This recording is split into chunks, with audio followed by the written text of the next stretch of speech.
Episode ketiga ini dibuka dengan memperlihatkan Joel dan Ellie yang telah berhasil kabur dari segerombolan zombie. Saat ini mereka sedang melewati hutan menuju ke sebuah tempat. Di tengah perjalanan itu Ellie sering menanyakan beberapa hal kepada Joel. Mungkin ia ingin lebih akrab dengan Joel atau hanya merasa bosan.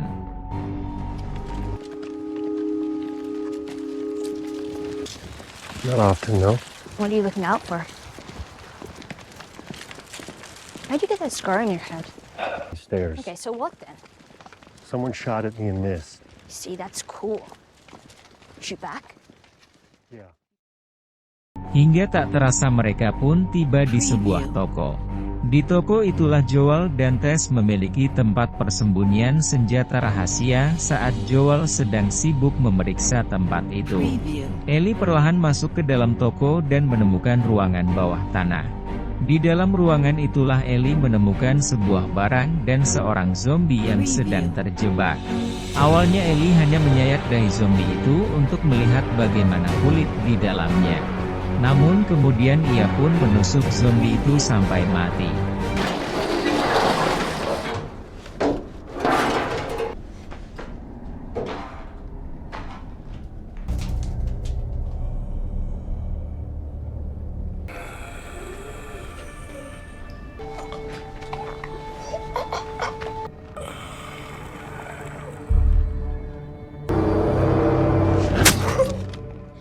Setelah menyimpan senjatanya Joel dan Ellie kembali melanjutkan perjalanan.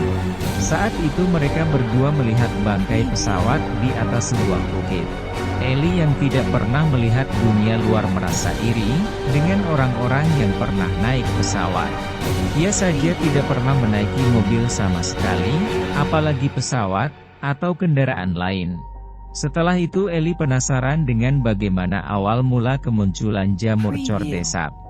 Nah, karena belum ada yang bisa memastikan awal mula kemunculannya, jadi Joel menyederhanakan cerita dengan mengatakan bahwa jamur itu menyebar melalui bahan makanan yang dikonsumsi oleh semua orang.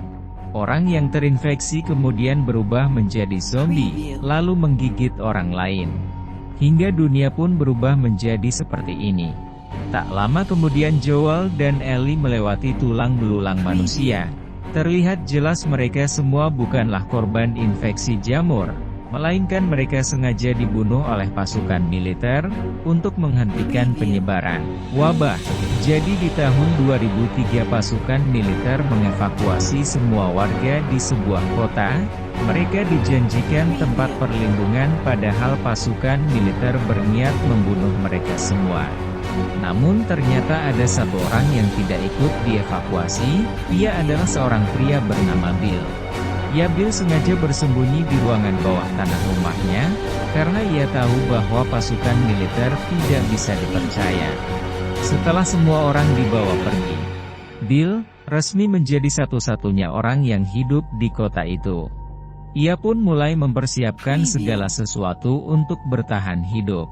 Mulai dari membuat pagar di sekeliling rumah, melengkapi pagar-pagar itu dengan listrik tegangan tinggi, lengkap dengan begitu banyak jebakan, agar apabila ada zombie yang mendekat mereka akan langsung dibunuh.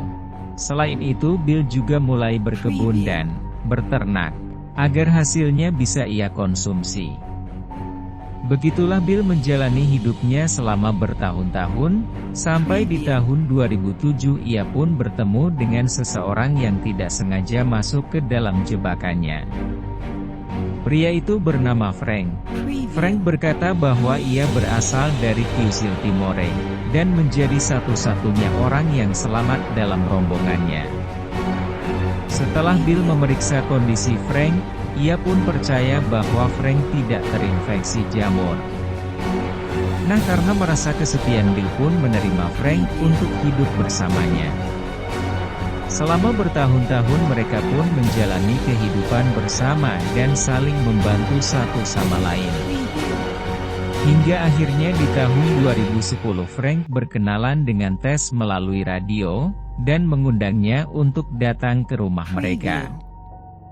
Bill awalnya tidak setuju dengan keputusan Frank, Namun Frank berhasil meyakinkan Bill bahwa bagaimanapun juga mereka tetap membutuhkan orang lain. Singkat cerita, Tess dan Joel akhirnya berkunjung ke rumah mereka. Sejak saat itulah mereka berempat mulai menjalin hubungan persahabatan dan saling membantu satu sama lain. Tess dan Joel banyak mensupport Bill dan Frank dengan barang-barang yang tidak mereka miliki, begitupun pula sebaliknya. Pada suatu malam rumah Bill dan Frank tiba-tiba diserang oleh para bandit yang berniat merampok daerah tersebut. Saat itu Bill sempat terkena tembakan, dan Frank dengan cepat menyelamatkannya.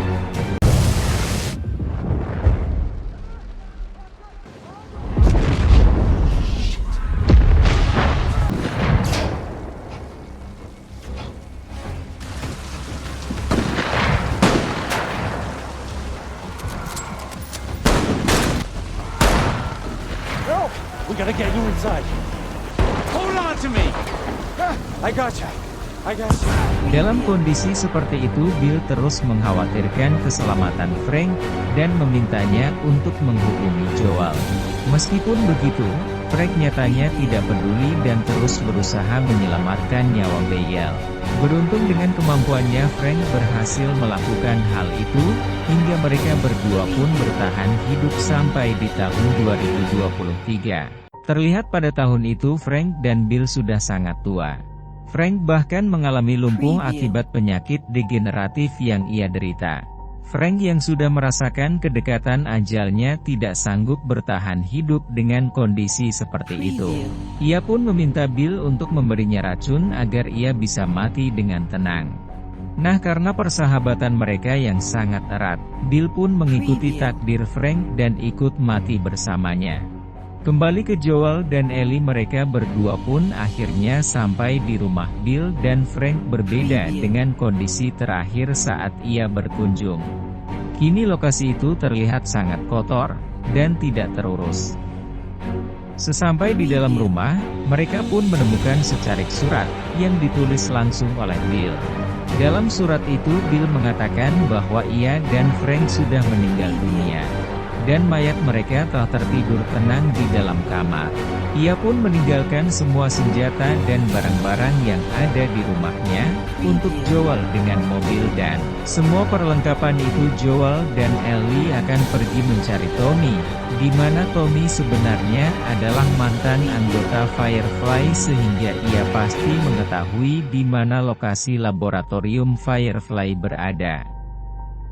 Dan episode ketiga pun akhirnya selesai. Seperti biasa, untuk mengetahui kelanjutan kisah petualangan Joel dan Ellie, silahkan komen sebanyak-banyaknya ya guys, dan tunggu episode keempatnya minggu depan. Sampai jumpa.